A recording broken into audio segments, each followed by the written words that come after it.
जिऱ्याचा डब्बा पालता करून ना, जिरे घालून घेतले कारण त्यात चमचाभरच जिरे राहिले होते.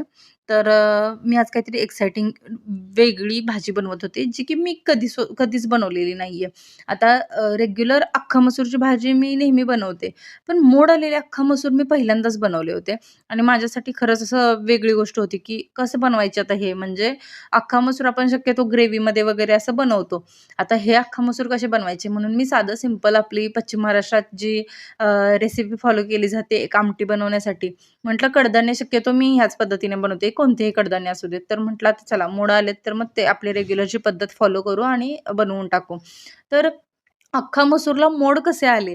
हा ॲक्चुअली एक्झॅक्ट प्रश्न असायला पाहिजे, की अख्खा मसूरला कसे काय मोड आले? मला अख्खा मसूरला मोड येतात ते माहिती आहे. पण मी कधीसुद्धा अख्खा मसूरला मोड आणलेले नव्हते. ते कायम भिजवायचे आणि आपण जसं अख्खा मसूरची ग्रेव्हीवाले अख्खा मसूर करतो तसं करायचे.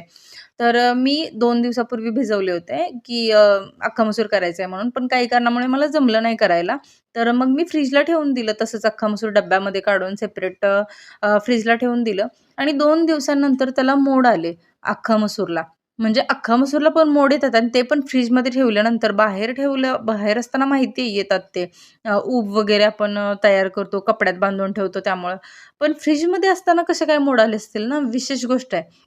म्हणजे माझ्यासाठी तरी खूपच विशेष गोष्ट आहे आणि मी एकदम साधी सिंपल आमटी बनवली जसं आपण रेग्युलर कडधान्य बनवतो तसे आणि टेस्टला एक नंबर झाली होती. तुम्ही पण अशी ट्राय करू शकता.